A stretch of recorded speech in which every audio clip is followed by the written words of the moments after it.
Hey everybody, welcome to the Fired Up with CJ show. Today we have Justin Stone-Diaz, and we are going to be talking about Operation Safe Winter.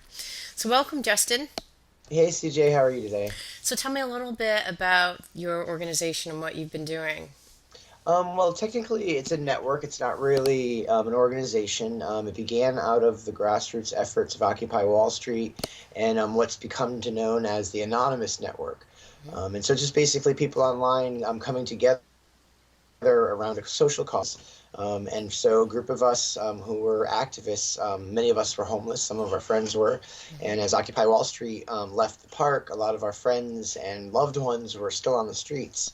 And with talking with people online, the community developed this idea of using the ideas of Occupy Wall Street, but using with homeless people, or Mhm. houseless people is what the term that seems Mhm. to be the popular thing Mhm. now. Mhm. And the idea was just trying with Occupy Wall Street, the core of it is really kind of finding ways to get people directly engaged. Mhm. With Operation Safe Winter, it's just trying to get people directly engaged with their neighbors and helping those who live on the streets who are their neighbors too.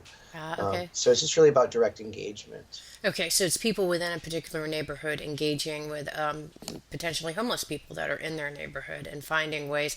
And what are the types of engagement that people have been that you've been facilitating? Oh yeah, it goes from all over the place. Like here in New York, since there is a fairly large homeless population, there's two different groups. There's a group of us that do a potluck every Friday, Hmm. and we have the kids learn social media so they can use Twitter to coordinate and ask for potlucks items. And so there's women and people in the neighborhood in Staten Island and down in the financial district who are on Twitter, and each week the kids, shout out on Twitter, "Oh, there's eight of us this week, and we need this and this." And the idea is making a hashtag based campaign that anyone can use anywhere. So Hmm. Operation Safe Winter, the call went out globally, and New York and London were the first two cities to do it. Hmm. And it started out with just a basic day where people would go around like flash mob style with Hmm. socks and winter items. And that was sort of the beginning of it last year. But those groups who came together, including New York City, we started conversations about how we can help long term. Hmm. And the thing about New York, because the whole idea kind of grew up around the homeless people that we serve are actually helping co-create the project. So they helped us talk about like what their specific needs actually were long term, Hmm. and a lot of it too is creating a supportive community without enabling people, because the Hmm. kids are really aware of people who are on the streets for different reasons. Right, A lot of people I work with tend to be younger. There's right. a pretty big young homeless population. What's young? What? Tell me the ages. What are we talking about? Well, off the books, I like we sometimes we get as young as 12 or 13. Oh wow. Okay. But in general, it's probably from 15 to 25 is the core group, Uh-huh. but it runs the gamut to all the way to 85. We have a woman who's been on the street for 12 years, Wow. but you wouldn't be able to tell other than the fact that at night she sleeps, in front of a bank. Yeah. Yeah. But the idea of Op Safe Winter is just to get people using social media and talking with each other and seeing what needs are in their neighborhood. Okay, so let's say that I had a group of people that I hung with. I'm homeless. I have a bunch of people, and what we really need are warm sleeping bags. Mhm. So how would I use your hashtag system to alert the Yeah. neighborhoods I need sleeping bags? Yeah, so I mean, really easiest way. What we started doing the first year was just getting used items. So we talked to the people on the street, saying, Hmm. "Hey, what do you need?" They told us sleeping bags. Then we started getting used items, just asking on social media. Yeah. But then we found that giving used items, you don't always get the things that are last well or Hmm. of good quality. And so we shifted to a model where we use the Amazon registries. Oh. Amazon has those bridal registries or Yeah. those birthday registries. When we were doing Sandy disaster relief, we used the Amazon registries to do items sent into disaster areas. And Hmm. so, for Operation Safe Winter, all we do is we ask the kids each week, "Hey, what do you need?" And then we put up an Amazon registry so you can buy the sleeping bags or the socks right online and then ship to us, and we bring it right down to them 3 days later. Ships to us, meaning you actually have like a facility that it ships, and then you carry it. Someone from your group Yeah, carries it to I you. have it. It's Okay. my address. Okay, God. There's a woman in Portland who does it also. Yeah. The tactics can be very different wherever you are. A friend of mine in England, he's actually started a full-on nonprofit organization where he has like an RV he brings out and feeds people each night. Wow. There's not one solution to this problem, and we don't really look at the problem of homelessness. We just look to kind of build community and have and build experiences with these people, so we can start talking with these people and see what they want and see what they need. And often, the people we seek to serve, they kind of get themselves off the streets just with a little bit of Right. encouragement, and also empowering them with social media really helps them in a lot So of ways. here's my confusion a little bit. So then, if I'm, they're a group of 8 people that are kind of in a neighborhood, they decide that what they really need is, they need some food, they need some sleeping bags, they need a tent or whatever.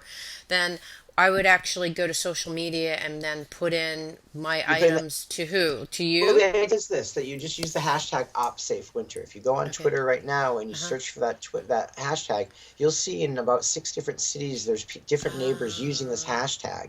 okay. So they use this hashtag first to increase awareness about homelessness in the Right. area. So when the groups first, we have 6 suggested missions, and the Right. first one is to go online and assemble the numbers of homeless stats in your city. Right. What people find when they go online and try to figure out these numbers, there's no hard numbers, and it's not really Mm-hmm. clear how many people are on the Right. streets. And so it begins this process of that you actually have to go out there as a group and start talking to people and actually engage with these homeless people. Because a lot of people try and help people without actually asking them what they need. Right. And Operation Safe Winter is great because if your group wants to get started, you go on, look at the hashtag, and you have a full year and a half of different tactics and articles and stats you can Ah, look at. And from there, you can pick from a whole toolbox of methods. In right. New York City, we do direct aid, where you send new items. Right. On December 17th, they're doing Feed the Homeless, where they're basically doing gift bags of stuff, where they're bringing out to Oh, random cool. homeless people. Yeah. But they'll find as they give these big grocery bags to people, they'll might have conversations where, like, hey, I don't need cans of beans, but maybe this is what I need, Right. because it's really about getting people talking and using social media as an easy way for the people who want to help and the people being helped. A friend of mine who was involved with the project last year, who's off the street now, suddenly is now helping us with the project. So Oh, that's cool. we're seeing this great sort of like street to activism Yeah. model that we're developing. Yeah, and tell me a little bit about, you said that it's mostly, you said 15 to 25 years of age. There's a gal who's been on the street for 12 years, some kids 12 to 13. What are some typical scenarios? Like, how do people end up being homeless at this point as a young person? And what are their general needs? What do they need, right? I mean, aside from their actual things that they need, what is it, what got them on the street in the first place? Well, the shocking truth of the matter is, a good portion of the homeless youth are gay, lesbian, or trans identifying. Uh-huh. Um, Portland, Oregon has the largest underage population of homeless kids. New York City is the second. Wow. So a lot of them from so from upstate New York and a little bit more conservative areas tend to move to these urban areas where there's a lot more support. So most of these kids are queer identifying or gay, lesbian, and as an out activist myself, I've always that's sort of where my connections have been, because within the 80s, but there's been a great focus on HIV awareness, but there's an unseen of homelessness. There's a lot of great organizations that work directly with it. But what we do is just sort of create a space for the kids and meet the kids where they're at. We Yeah, go to so it's the basically public kids spaces that they have hang out. maybe kids that have been don't feel comfortable being at home now that they're out, or maybe have gotten kicked out and they need a place to live. Oh I mean, gosh. the thing is too, as a caregiver, I tend to see things that I identify with. Yeah. But in New York City and the population we work with, it's mostly gay, lesbian youth, Yeah. large trans population, huge trans population. Yeah. Of the 17 kids that we're working with, 6 of them are trans. Right. But usually it's estranged family situations. It's broken homes, usually either through, homophobia or drugs, alcohol. Right. But there's a lot of kids. There's a global network online for these kids to find ways to find each other. So we're just trying to fill in the gaps and help Yeah. them Yeah, so sometimes it's self care actually a little probably bit. like Because emotional support to kind of get them off the streets and into, getting the kind of emotional support that they need. What's a typical because trajectory when they get off the streets? Where do they go? well, there's great drop-in centers in New York City, but they're only open part of the day. Mm, So figuring out helping the kids prioritize what they need, because Hmm. these kids were smart enough to leave these dangerous environments. So Yeah. they're great self-starters. You tend to give them a little bit of responsibility and they thrive. They just need a little bit of outside active listening. I mean, that's Yeah. why the skills of mindfulness are really coming into play for me. Yeah. As a lifelong or student of Sharon Salzberg and Robert Thurman and Dalai Lama, I'm finding a lot of the basic mindfulness practice and just creating a caring, compassionate space where these kids can express themselves, because the kids will self-organize. These Yeah. ideas came from these kids. Yeah.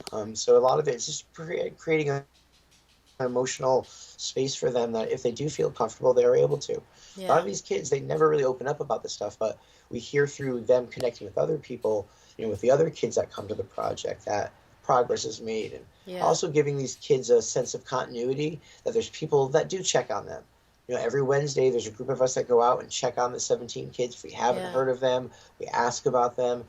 And when things start going bad for them, they have someone who knows, what they look Yeah. like on a good day. Yeah. Because that's really what's missing as we move out of these traditional homes. Yeah. You can't tell, oh, you just lost 10 pounds. It might be a Hmm. good thing you lost 10 pounds, or it might be a sign something else is going Yeah. on. And Yeah. with Operation Safe Winter, we create a space for these kids to build their own communities, so they kind of self-regulate.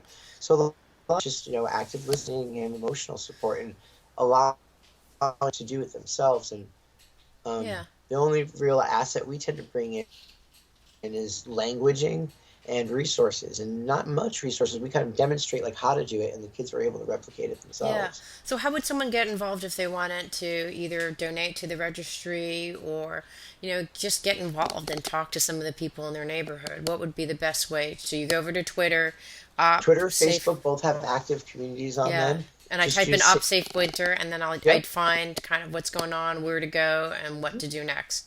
There's a great website, operationsafewinter.com, that's run by the UK kids, but we Yeah. have a Operation Safe Winter NYC that's Yeah. on Tumblr. Just Google us, we'll come up. Okay.